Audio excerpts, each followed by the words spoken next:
Hello. हाँ तो बच्चों, आज मैं आपके सामने लेके आया हूँ class tenth chapter first, class tenth chemistry का chapter first.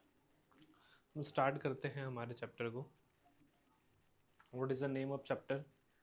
Chemical reaction and equation. बहुत ही सिंपल चैप्टर है, बहुत ही प्यारा चैप्टर है, इजी गोइंग, आप इसको कवर कर पाएंगे। बस मेरे साथ आपको चलते जाना है।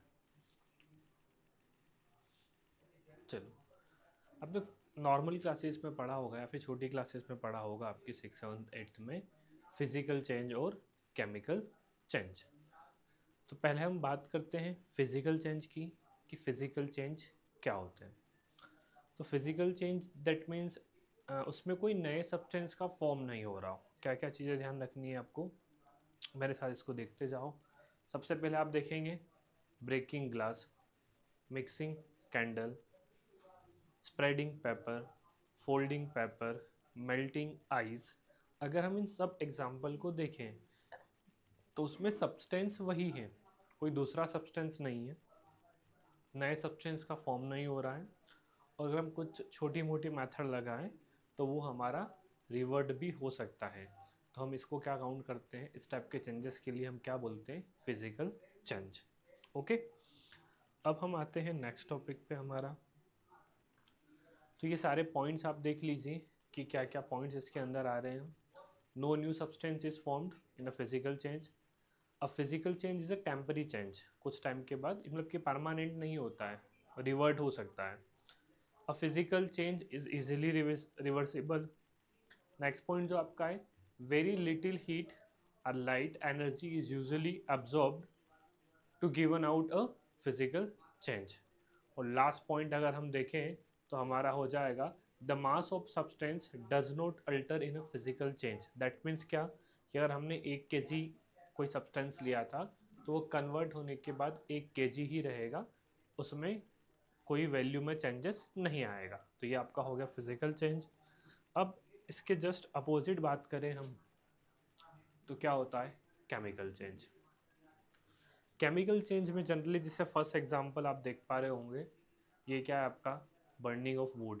तो जब हम वुड को अगर बर्न करेंगे तो वुड को बर्न करने के बाद आपको लग रहा है कि आप फिर से वुड बना पाओगे, तो हमारा आंसर होगा नो, कि नहीं, हम फिर से वुड नहीं बना पाएंगे। वो किस में कन्वर्ट हो जाएगी, एश में कन्वर्ट हो जाएगी। अगर राख में कन्वर्ट हो गई है then there is a no chance we can again convert it. Second option is rotting fruit. ठीक है, फ्रूट्स का पकना या खराब सड़ जाना, और इस बात की कंडीशन को हम देखें तो वो भी रिवर्सिबल प्रोसेस नहीं है। बेकिंग अ केक, आपने केक बना लिया है तो क्या अगेन उसको रॉ मटेरियल में कन्वर्ट कर पाओगे क्या, तो आंसर होगा नो। रस्टिंग मेटल, मेटल है उसके ऊपर रस्ट लग गई है, ठीक है, तो रस्टिंग जो होती है वो क्या करती है, मेटल को धीरे धीरे धीरे धीरे खत्म कर देती है, कमज़ोर कर देती है। ठीक है, यूजिंग अ बैटरी, जो नॉन रिवर्सेबल बैटरी होती है, हमारा घड़ी में जो सेल लगता है, उस सेल को अगर अपन देखें तो एक बार वो यूज़ करने के बाद वो ख़त्म हो जाता है। आजकल रिवर्सेबल सेल भी आते हैं लेकिन वो एक अलग कॉन्सेप्ट पे वर्क करते हैं। ठीक है, तो ये और सारे एग्जाम्पल है। क्रैकर्स हम एक ही बार यूज़ कर सकते हैं। डाइजेशन ऑफ फूड, खाना हमारे पास एक बार पच गया है तो वो अगेन रिवर्ट अपनी ओरिजिनल कंडीशन में आने वाला नहीं है। स्टोरिंग ऑफ मिल्क, अगर दूध खराब फट गया है, ठीक है, तो हम उसको अगेन मिल्क में, प्योर मिल्क में कन्वर्ट नहीं कर पाएंगे। तो ये सारे पॉइंट्स ही आपको इसके डेफिनेशंस में मिलने वाले हैं, जस्ट रीड आउट कर लीजिए। A new substance is formed in a chemical change. A chemical change is a permanent change. A chemical change is usually irreversible, ये रिवर्सिबल नहीं होगा। Second, a lot of heat of energy is absorbed or given out in a chemical change. The mass of substance does not alter in a chemical change. mass of substance यहाँ पे भी changes नहीं होगा, क्योंकि हमें law of conservation of mass को क्या करना है, follow करना है। ठीक है, अब हम आते हैं हमारे नेक्स्ट टॉपिक पे। अब एक छोटी सी एक्टिविटीज़ है, आप बता सकते हैं कि आप अपनी डेली लाइफ में, डे टू डे लाइफ में, मॉर्निंग से लगा के नाइट तक क्या क्या केमिकल चेंज आप ऑब्जर्व करते हैं। फिजिकल चेंज और केमिकल चेंज में आपको डिफरेंस समझ में आ गया होगा। अब अगर इसके साथ देखें कि भैया आप क्या क्या चीज़ें और ऐसी ऑब्जर्व करते हैं जो हमने केमिकल चेंज की प्रॉपर्टी में पढ़ा, ठीक है, यानी कि जो रिवर्ट बैक नहीं होता है, एक फॉर्म से दूसरे फॉर्म में कन्वर्ट हो जाता है, कुछ नई चीज़ बन जाती है जिसको हम इजीली रिवर्ट नहीं कर सकते, और एक फॉर्म से दूसरे फॉर्म में कन्वर्ट करने के लिए भी हमें कुछ ज़्यादा मेहनत करना पड़ती है या फिर एक पर्टिकुलर प्रोसेस फॉलो करना पड़ती है, तो ही वो एक फॉर्म से दूसरे फॉर्म में कन्वर्ट होगा, ठीक है। तो ऐसे आप जनरल एक्टिविटीज़ जो हैं, मतलब किस फॉर्म में, आप एक लिस्ट बनाइए ताकि आपको और केमिकल चेंजेस के बारे में पता चल पाए और ये आपके पास एक अच्छी लिस्ट हो जाए जिसमें आपके पास 5 से 10 कम से कम केमिकल चेंजेस अवेलेबल हो जाए। ओके, नाउ अब आप कुछ ही कंडीशन देखिए, ठीक है, कि अगर मैं आपके सामने कंडीशन रख रहा हूँ तो क्या क्या हो रहा है। Milk is left at room temperature during the summer, क्या होगा अगर मिल्क को हमने छोड़ दिया, फ्रीज में नहीं रखा, तो 100% ख़राब हो जाएगा, ठीक है। जनरली अगर आपने देखा होगा तो अगर गर्मी के सीज़न में, समर सेशन में स्पेशली, जब मम्मी हमें खाना खिलाती है तो एक काम करती है, वो क्या करती है, मम्मी खाना परोसने से पहले हल्का सा खाना टेस्ट करती है या फिर उसकी स्मेल लेके चेक करती है कि कहीं उसकी जो फ्रेगरेंस है वो चेंजेस तो नहीं हो गई है। अगर चेंजेस हो गई है दैट मीन्स वो केमिकल चेंज हो गया है और वो अब ख़राब हो चुका है, ठीक है। सेकेंड पॉइंट अगर आप देखोगे तो an iron tawa pan nails is left expose to the humidity atmosphere, यानी जब हम इसको ह्यूमिड एटमोसफियर में रख देंगे तो क्या होगा, 100% उसमें क्या लग जाएगी, रस्टिंग, ठीक है। ग्रेप्स गेट फर्मेंटेड, ग्रेप्स को आपने सड़ाने के लिए रख दिया तो वो पूरी तरीके से चेंज हो जाएंगे।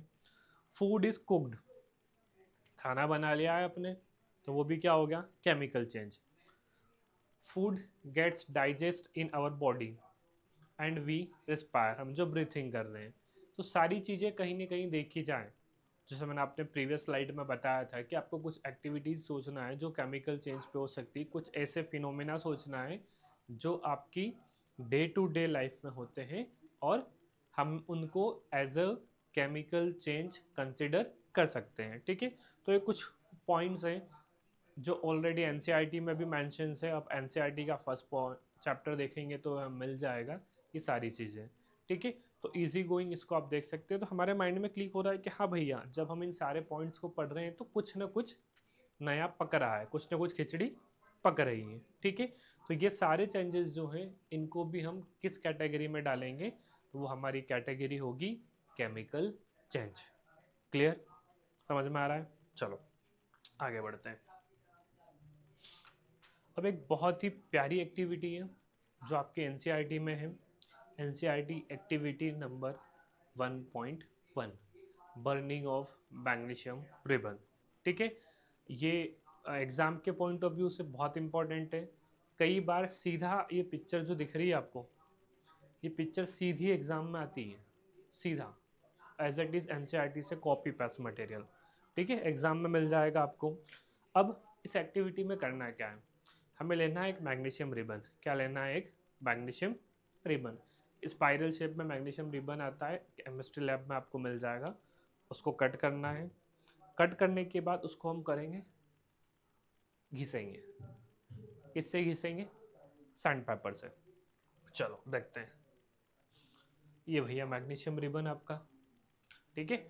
ये मैग्नीशियम रिबन इस टाइप की स्पाइरल कॉइल आती है, केमिस्ट्री लैब में मिल जाएगी, और उससे एक छोटा सा पीस लेना है और पीसने के बाद हम उसको किससे रब करेंगे, सैंड पेपर से।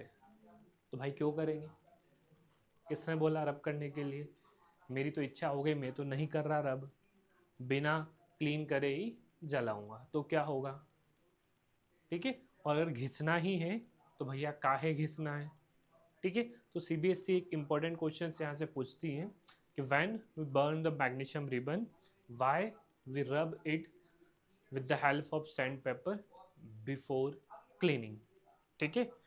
तो आंसर सुनिए, एक्चुअली मैग्नीशियम क्या है बेटा, इट्स हाईली रिएक्टिव मेटल, जैसे आप आयरन को रख दोगे एटमॉस्फेयर में तो इस पर रस्टिंग होने में टाइम लगेगा, इस पर कोटिंग चढ़ने में टाइम लगेगा, बट अगर आपने मैग्नीशियम रिबन को ओपनली रख दिया, इसको पॉलीथीन में पैक करके अच्छे से एयर टाइट कंटेनर में नहीं रखा और ऐसे ही ओपनली आपने इसको लैब में छोड़ दिया, तो इसके ऊपर एक कोटिंग हो जाती है, और वो कोटिंग जो होती है वो किसकी होती है? मैग्नीशियम ऑक्साइड की। मैग्नीशियम मेटल ऑक्सीजन के साथ रिएक्शन करता है और क्या बनाता है? Magnesium oxide. ठीक है, आपका जो मैग्नीशियम मेटल है ये किसके साथ रिएक्शन कर लेगा? ऑक्सीजन के साथ, और क्या बना लेगा आपका? Magnesium oxide. ठीक है, और ये जो लेयर बन जाती है मैग्नीशियम ऑक्साइड की, यही उसको बर्निंग में क्या करती है? प्रॉब्लम क्रिएट करती है, हमें एक्स्ट्रा टेम्परेचर देना पड़ता है। दैट्स वाई हम इसको क्या कर लेते हैं? क्लीन कर लेते हैं। ठीक है, चलो क्वेश्चंस के फॉर्म में देखते हैं बढ़िया सा कि भैया हम मैग्नीशियम रिबन को क्लीन क्यों करते हैं। ठीक है, एक इम्पोर्टेंट क्वेश्चन हमें मिलता है एग्जाम में, और ये एनसीईआरटी का पहला क्वेश्चन ही है। ठीक है, एनसीईआरटी का question number first, why should a magnesium ribbon is clean before burning in the air. ठीक है, कि भैया हम मैग्नीशियम रिबन को क्लीन क्यों करते हैं। ठीक है, चलो आंसर देख लीजिए, आप रीड आउट कर लीजिए। Magnesium is highly reactive metal. ठीक है, अब अगर ये क्वेश्चन एग्जाम में आता है तो इस क्वेश्चन का के लिए ये जो वर्ड है ये इसकी आत्मा है, ये इसकी जान है। अगर आपने अपने आंसर में ये वाला वर्ड नहीं डाला तो कहीं ना कहीं आपको मार्क्स नहीं मिलने वाले हैं। सबसे इम्पोर्टेंट वर्ड जो है इस आंसर का वो क्या है? Highly reactive metal. उसके बाद अगला जो वर्ड आ रहा है वो क्या आ रहा है? स्पॉन्टेनियसली। इसका मतलब क्या होता है? जैसे क्लास में दो टाइप के बच्चे होते हैं, एक बच्चे को बोलना पड़ता है भाई पढ़ ले भाई प्लीज़ पढ़ ले यार, ठीक है पास हो जाएगा तू, टीचर की इज्जत बच जाएगी। सेकेंडली कुछ ऐसे बच्चे होते हैं जिन्हें कुछ बोलने की ज़रूरत नहीं होते हैं, पूरी तरीके से वो स्ट्रीम लाइन आते हैं, रेगुलर क्लास आते हैं, पढ़ते हैं और चले जाते हैं। तो ऐसे बच्चे जो खुद से अपना काम कर लें, खुद सेल्फ स्टार्ट हो जाएं, ठीक है, उनके लिए हम सेल्फ स्टार्ट वर्ड यूज़ कर सकते हैं। तो अगर ऐसे बच्चे जो हैं उनके लिए हम क्या वर्ड यूज़ कर सकते हैं? स्पॉन्टेनियस बच्चे या फिर स्पॉन्टेनियसली। तो यहाँ पर मैग्नीशियम को कोई बोल नहीं रहा है कि भैया जाओ आप ऑक्सीजन से मिलो, बातचीत करो, फ्रेंडशिप बनाओ और मेटल ऑक्साइड बना लो, आप मैग्नीशियम ऑक्साइड बना लो। ठीक है, किसी और पर्सन ने नहीं बोला है, ये मैग्नीशियम की खुद की इंटरनल प्रॉपर्टी। क्यों? क्योंकि मैग्नीशियम क्या है? Highly reactive metal. ठीक है, तो हमने वर्ड यूज़ कर लिया स्पॉन्टेनियसली। ठीक है, किसके साथ रिएक्शन करता है? तो oxygen present in the atmosphere to form white ash of magnesium oxide. जब हम इसको बर्न करते हैं तो बढ़िया सी एक शानदार डेजलिंग फ्लेम के साथ बर्न होता है, जिसे फटाका हम फुलझड़ी चलाते हैं ना, इस टाइप से। ठीक है, बढ़िया सी फ्लेम होती है, एकदम स्पार्क्स जैसा होता है, ब्राइट सा एक फ्लेम जैसी जनरेट होती है। ठीक है, एक हमें ध्यान रखना है, स्पॉन्टेनियसली क्रैकर जैसा फूटता है तो उससे थोड़ा सा क्या रहना होता है, आपको थोड़ी सी डिस्टेंस मेंटेन करनी होती है। ठीक है, ताकि कोई हार्मफुल कंडीशन ना हो। ठीक है, चलो तो आई थिंक आंसर सबको समझ में आ गया होगा कि magnesium is a highly reactive metal, it react spontaneously with oxygen present in the atmosphere to form a white ash of magnesium oxide with the liberation of energy. Okay, clear? कहीं ना कहीं एक मार्क्स का question से आपका fix है और कई बार 2 मार्क्स के क्वेश्चन में यहाँ से आ जाता है।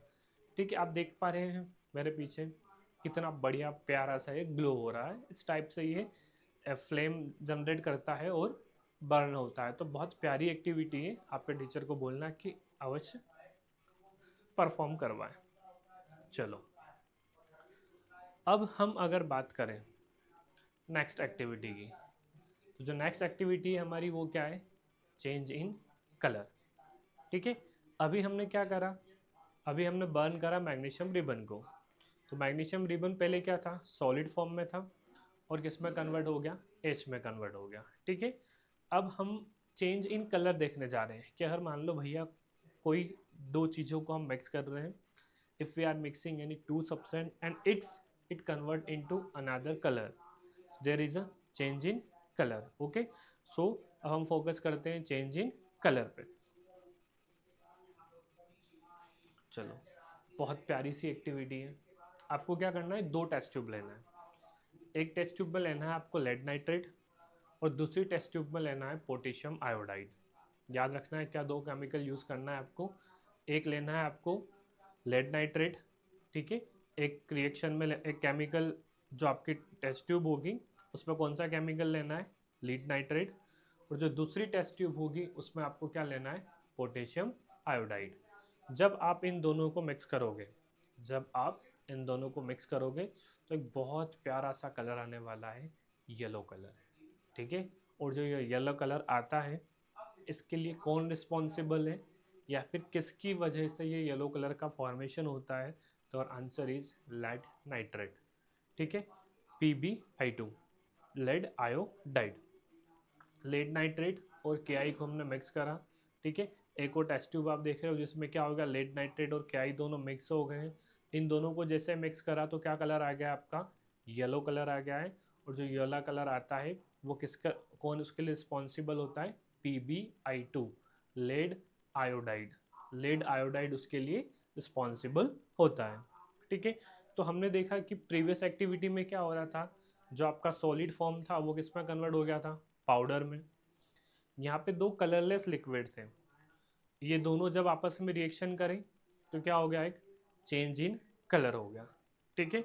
चलो, ऑब्जर्वेशंस की अगर बात करें तो yellow colour precipitate appear at the bottom, white lead nitrate and potassium iodide react with each other, और हमें क्या मिल जाता है, येलो लेड आयोडाइड मिल जाता है, PbI2 मिल जाता है, जो इनसॉल्युबल इन वाटर होता है, वाटर में डिजोल्व नहीं होता है। अगर आप उसको इसमें देख पा रहे हैं तो यहाँ पे बिल्कुल नीचे थोड़ा सा गाढ़ा गाढ़ा दिख रहा है, ये इंडिकेट कर रहा है कि पूरी तरीके से वाटर में डिजोल्व नहीं है, ठीक है।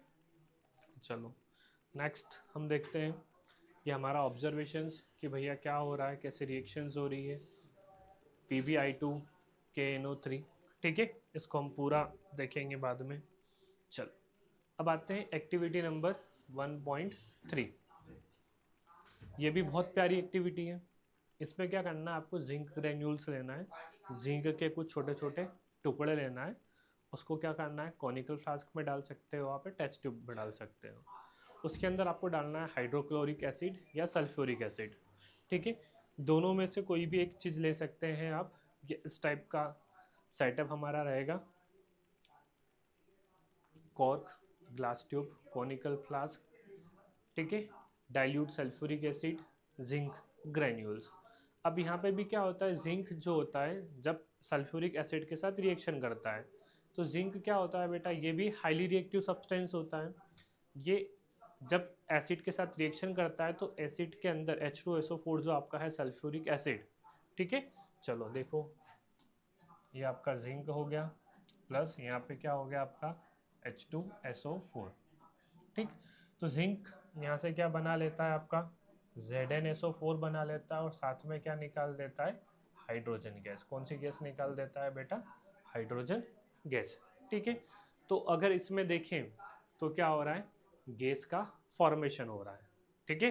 अब हम सारी चीज़ें को एक साथ कंक्लूड करते चलते हैं। पहले क्या हो रहा था, सॉलिड पाउडर में कन्वर्ट हो गया था। सेकंड, कलरलेस लिक्विड जो था कलर में कन्वर्ट हो गया था।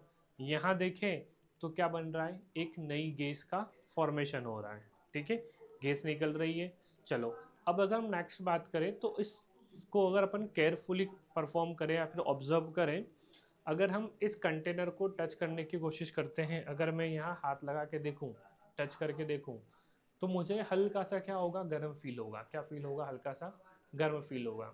यानी कि इस केमिकल रिएक्शन में क्या हो रही है, एनर्जी भी निकल रही है, ठीक है। तो अभी तक हमारे टोटल 4 पॉइंट नोटिस करने वाले हो गए हैं, ठीक है। अब एक ये क्वेश्चन आता है एग्जाम में कि what are the characteristics of any chemical reaction. अगर कहीं केमिकल चेंज हो रहा है, केमिकल रिएक्शन हो रही है, तो क्या क्या पॉसिबिलिटी बनती है, ठीक है, क्या क्या पॉसिबिलिटी वहाँ बन सकती है।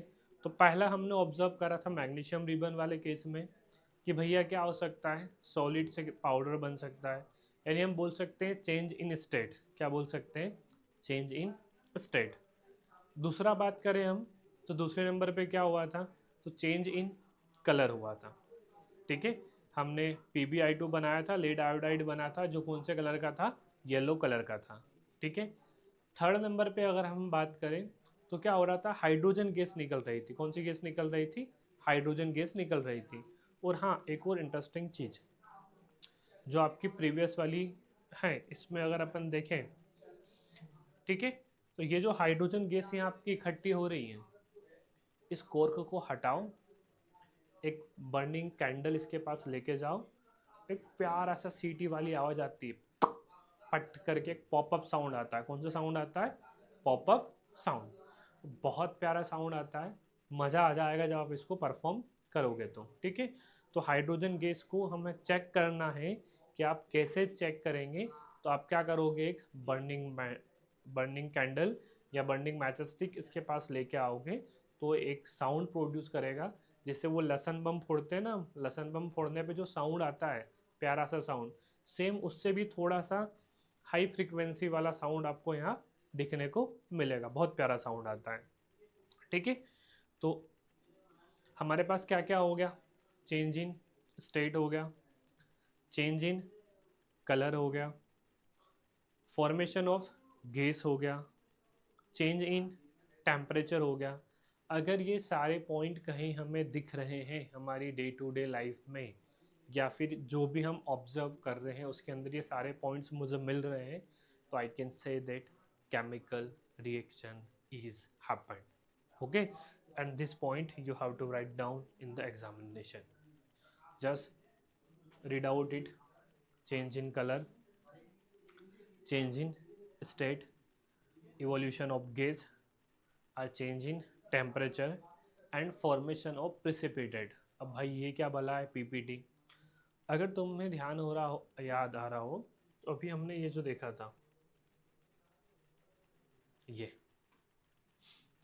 नीचे जो जम जाता है इस टाइप से, ये जो गाढ़ा गाढ़ा जम जाता है, इसी को हम क्या बोलते हैं? PPT, precipitate. शॉर्टकट में हम इसको बोल देते हैं PPT।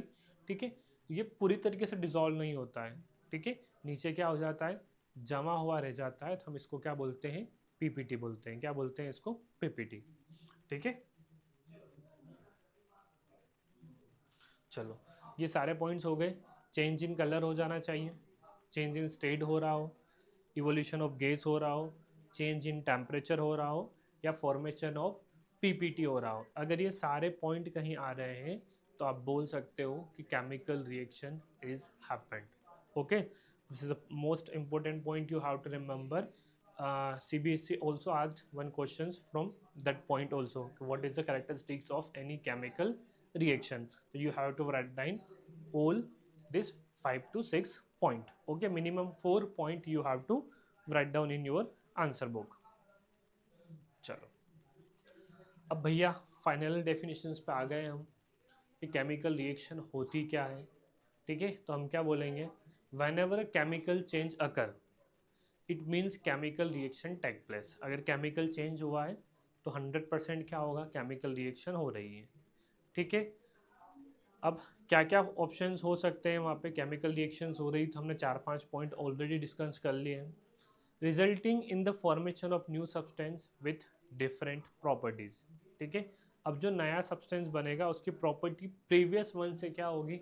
डिफरेंट होगी। यही आपका क्या है? Chemical reactions. जो पांचों पॉइंट मैंने बोले, change in temperature, change in colour, formation of gas, change in state and formation of PPT। अगर ये सब हो रहा है तो हम बोल देंगे वो केमिकल चेंज है, केमिकल रिएक्शंस बन रही है आपकी, और उसमें क्या बन रहा है? कुछ ना कुछ नया सब्सटेंस बन रहा है। That is the definitions of chemical reaction. चलो, अब आते हैं हम एक्टिविटी 1.1 को कुछ और तरीके से देखते हैं। क्या? जैसे मान लो कि हमने क्लास में या आपके टीचर ने आपको केमिस्ट्री लैब में बर्निंग ऑफ मैग्नीशियम रिबन करके बताया। ठीक है, आपने देख लिया, बहुत मज़ा आया, दिवाली वाली फीलिंग आ गई, चलो बढ़िया हुआ। लेकिन अब अगर उसे हमें एक एग्ज़ाम में लिखना है या हमें हमारी कॉपी में लिखना है, नोटबुक में लिखना है, तो उसको किस फॉर्म में लिखेंगे? ठीक है, तो कैन अगर फर्स्ट हम एक्टिविटी को देखें तो और थोड़ा सा उसको वर्ड के फॉर्म में डिफाइन करने की कोशिश करें, डिस्क्राइब करने की कोशिश करें, तो क्या होगा? Activity 1.1 can be described as when a magnesium ribbon is burned in oxygen, it gets converted to magnesium oxide. This description of chemical reaction in a sentence form a quite long. हम भारतीय लोग, Indian लोग always believe in जुगाड़। तो भाई इतना लंबा चौड़ा काहे लिखूंगा मैं तो नहीं लिखूंगा। मैं तो एक लिखने के सारा जो है, हमेशा हमें क्या चाहिए होता है? शॉर्टकट चाहिए होता है। तो क्यों ना सोचे हम कि यार इसको हम क्या करें, एक छोटे वे में लिख दें। तो जो ये भारतीयों की जुगाड़ू कॉन्सेप्ट है, इसी टाइप का कॉन्सेप्ट साइंटिस्ट के मन में भी आया होगा कि भाई यार इतना लंबा चौड़ा हम क्यों लिख रहे हैं, हमें तो थोड़ा सा छोटा करना है। तो उन्होंने क्या करा, जो केमिकल रिएक्शन हमारी होती है इसको हमें कॉपी पे उतारना है, रिटर्न फॉर्म में लाना है, तो कैसे लिखें? तो इसके लिए डिफरेंट डिफरेंट ऑप्शंस आए। ठीक है, वो सारे हम स्टेप बाय स्टेप पढ़ते हैं। चलो, पहला आता है वर्ड इक्वेशन। क्या आता है बेटा? पहला word equation. Word equation means word जो आपने करा उसको पूरे पूरे वर्ड में लिख दो। जैसे ये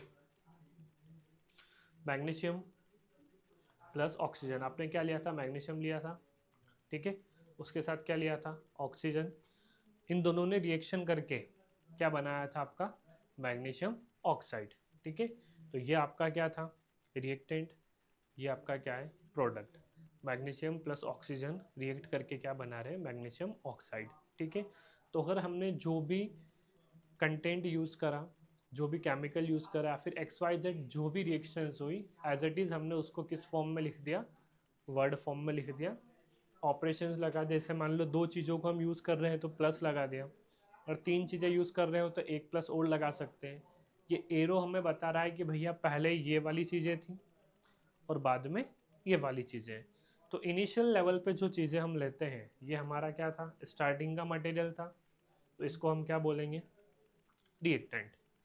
ये आपका फाइनल प्रोडक्ट आया, तो इसको हम क्या बोलेंगे? प्रोडक्ट। जो बाद में मिलता है उसको हम क्या बोलते हैं? प्रोडक्ट। और जो स्टार्टिंग में रहता है उसको हम क्या बोलते हैं? रिएक्टेंट। क्लियर? ये रिएक्टेंट हो गया आपका, ये प्रोडक्ट हो गया। हमने इसको इसी फॉर्म में लिख दिया। अब हमारे दिमाग में आया भाई यार ये तो और बड़ा है, और छोटा करा जाए। इसको लिखने भी क्या हो रहा है? दर्द हो रहे हैं, उंगलियां दुख रही हैं, इतना मुझसे नहीं लिखा जाएगा। ठीक है, तो कुछ और सोचा जाए। क्या सोचा जाए? तो फिर आता है एक और जोरदार तरीका। क्या? कि भाई क्यों ना यार, मैग्नीशियम का शॉर्ट फॉर्म क्या होता है? Mg। ऑक्सीजन का शॉर्ट फॉर्म क्या होता है? O2। और मैग्नीशियम और ऑक्सीजन क्लास 9th में पढ़ा था। मैग्नीशियम ऑक्साइड जो बनेगा वो क्या बनेगा? MgO। तो क्यों ना हम इसको ओनली फॉर्मूले में लिख दिया जाए। तो ऐसा माइंड में क्लिक करा और हमने उसको बना लिया। तो उसके नाम, उसे हमने नेम दिया स्केलेटन इक्वेशन। स्केलेटन मतलब कि क्या होता है? हड्डियों का ढांचा। हड्डियों का ढांचा होता है बस कैसे? हैंगर जैसा। ठीक है, तो अगर आप हड्डियों के ढांचे जैसी केमिकल इक्वेशन लिख रहे हो, ठीक है, बिल्कुल आपने क्या करा? सारे एलिमेंट को, कंपाउंड को बिल्कुल जितना छोटा हो सकता था उतना छोटा आपने कर दिया। ठीक है, तो हम इस टाइप की इक्वेशंस को क्या बोलेंगे? Skeleton equation. चलो देखिए, ये देखो, अगर हम जो हमने परफॉर्म करा उसको एज इट इज़ लिख रहे हैं तो उसको हम क्या बोलेंगे? Word equation.